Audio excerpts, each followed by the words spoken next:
Thank you for listening to the Matt's Movie Reviews podcast, available on iTunes, Spotify, Podbean, and Stitcher. Also, please follow Matt's Movie Reviews on Facebook, YouTube, Parler, and Instagram. And of course, be sure to visit www.mattsmoviereviews.net for the latest reviews, top 10 lists, and more. Now, on to the show. Our boy from London just got out a few hours ago. I'm coordinating a little meetup with him. I've missed you a bunch of weirdos. You're about to become millionaires. So it's legend now, right? Millions buried out in the desert. Many people have tried to find it. You never? No way I was going to let them find $33 million in the desert in the middle of nowhere. Show us where to dig. Hello and welcome to the Matt's Movie Reviews podcast. I am your host, Matthew Pejkovic, and this is episode number 279. Releasing August 7 in theatres, video on demand and digital HD is Paydirt, a crime thriller that stars Luke Goss as a parolee who teams up with his old crew to find a buried stash of cash that he stole from the cartels. On his case is a retired sheriff played none other than Val Kilmer. Joining me now is the writer and director of Paydirt, is Christian Sesma. Christian, I thank you very much for talking to me today. Thanks for having me. It's good to be there down under. Absolutely. I mean, a lot of people here love your movie, so it's great for me, especially to talk to you about Paydirt.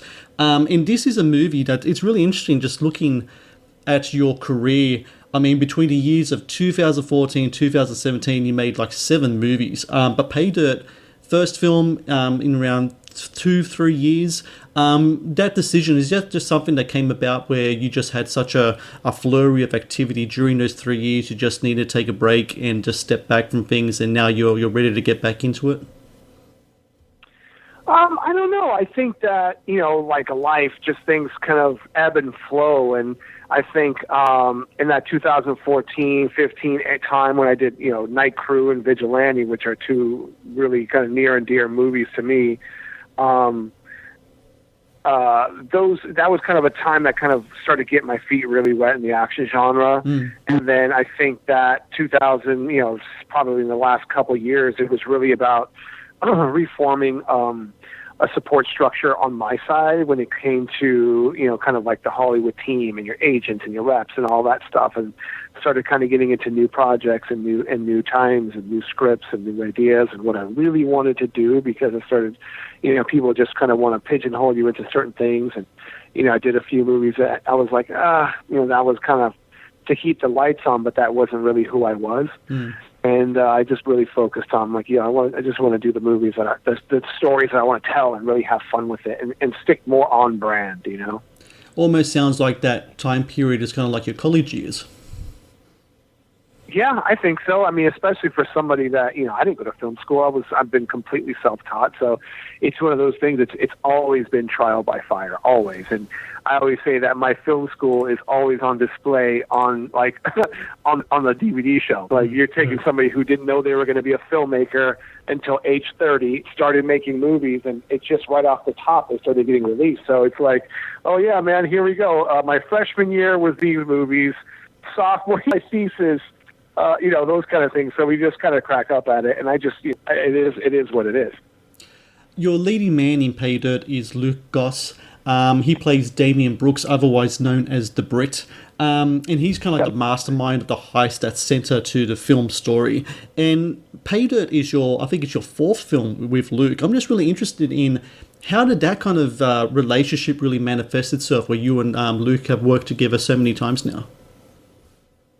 Yeah, I think it's one of those things where directors and actors, and we've seen it obviously through cinema all through the years, for decades and decades and decades, that, there's just certain collaborations that really work well. And, I love working with Luke, and, we're really tight, good friends. And I always know what he's going to bring to the table. And I know, I'm going to have a great actor with real leading man star quality, bring that kind of old school Hollywood, that Steve McQueen, early Clint Eastwood kind of anchor to these kind of stories, which I think helps ground it a little bit more in reality, when it's really not. It's really just like a fun, Guy Ritchie, Soderbergh style indie Ocean's 11 style caper, but having just a little bit of that serious leading guy, and then surrounding it with the comic relief and some interesting other characters helps ground it. And Luke is just always that kind of North Star in that world that keeps us really kind of glued to like, okay, this is serious. This is the guy. The comedy part is really interesting in that, you're known as an action director, and Paydirt definitely delivers on that. But what really surprised me about this film is the comedic elements. I mean, the film could be really funny, especially the scenes between Paul Sloan and Mike Haddon. There's a kind of like a really nice kind of back and forth between them. And you've worked with those actors before as well. Is it fair to say that you've really kind of assembled a troupe of actors for you? And in having that kind of troupe of actors, that back and forth really does come about much more naturally as opposed to working with new people? I think I know them so well, and I love working with them so well. I know how to write for them specifically, that they are going to come off believable and people are going to like them. And I think I always feel that if I like them personally, that's going to translate on screen, and then the audience is going to like that because it feels natural. It feels like what you were with your mates. Just everybody's just having beer, just cracking on each other, just having fun. So I think that kind of natural back and forth is relatable, and I think that, again, that helps it, us to feel like we're in a real world with real people. And do you like to keep things loose like that on your sets when you're doing your work? I do, yeah. I do that. Obviously, the actors can attest. We're scripted, but then the script is the blueprint, and we really try to have some fun with it, improv a little bit around the edges, so that it doesn't feel just like, as stale, and we're just spouting words from a page, but we're really performing and we're in it, and we're trying to bring some reality to it and have some fun.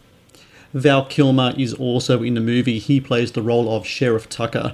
Everyone knows Val Kilmer, one of the greatest actors of his generation. What was the Val Kilmer experience like for you, Christian? It was surreal. It was surreal, to be honest. I mean, to be able to work with a legend, and not just that, but somebody that I've personally seen on screen and watched on my TV and in theaters growing up thousands and thousands of times, and him being in, some of my all-time favorite movies, which I've watched and rewatched thousands of times.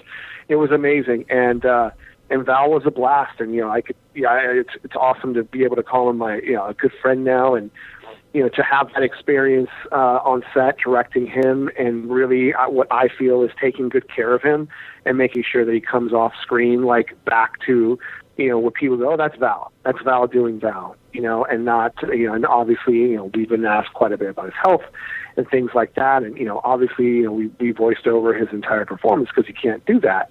But we really took good care of that to make sure that, those nuances and who he is and it comes through correctly. And I think it was. I mean, it's, I'm watching Val, and he's performing, and it was great. He was a blast, and we had a great time shooting.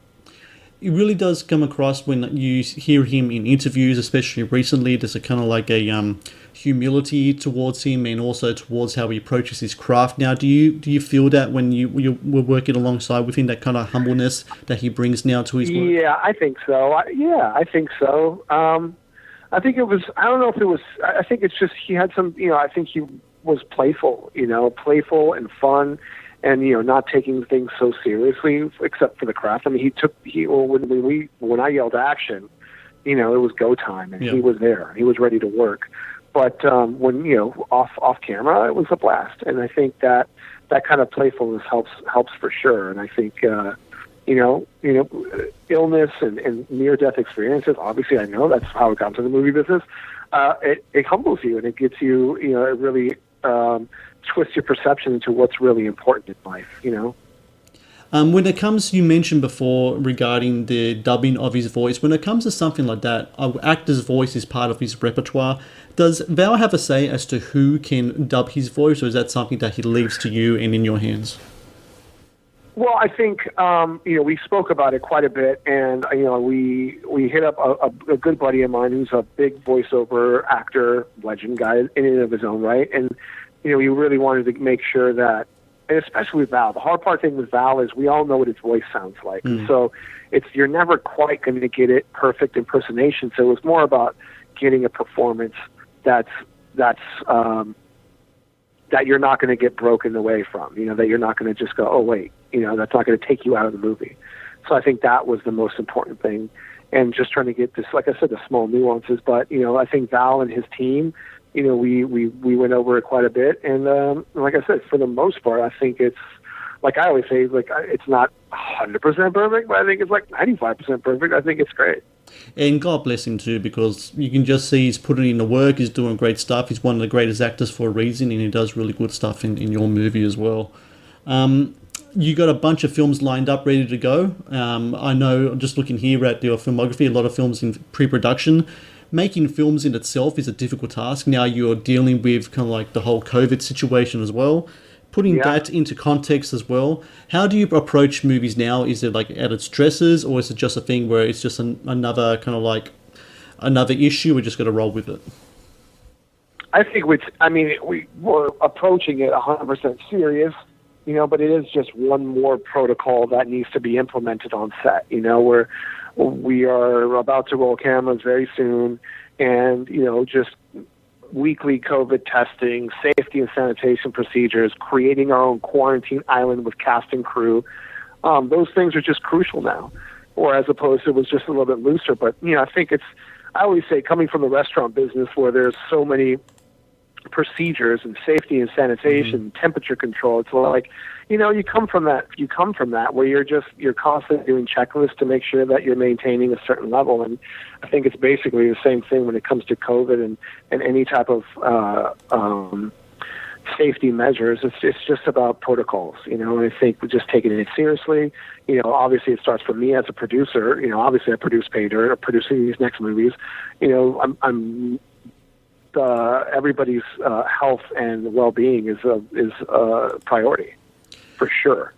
So we get to do that, and we get to keep making movies. So just looking at the names attached to your future projects, you have Mickey Rourke and Michael J. White in Take Back. You got Nicolas Cage and Team 00. I always say that the people who you work with really says something about how the work that you do. And considering these names, I got to say, those college years are really paying off. Yeah, I think we're kind of going. I feel like myself, I'm kind of finally getting into a new phase, and what I always think is like the beginning of a bigger career is what I want to do, obviously. And as you could tell in Paydirt, in my last work, it's my taste is always going to be for mainstream entertainment and people having fun, and so I'm always shooting for tentpole studio movies as that, because I think that's where that taste lies.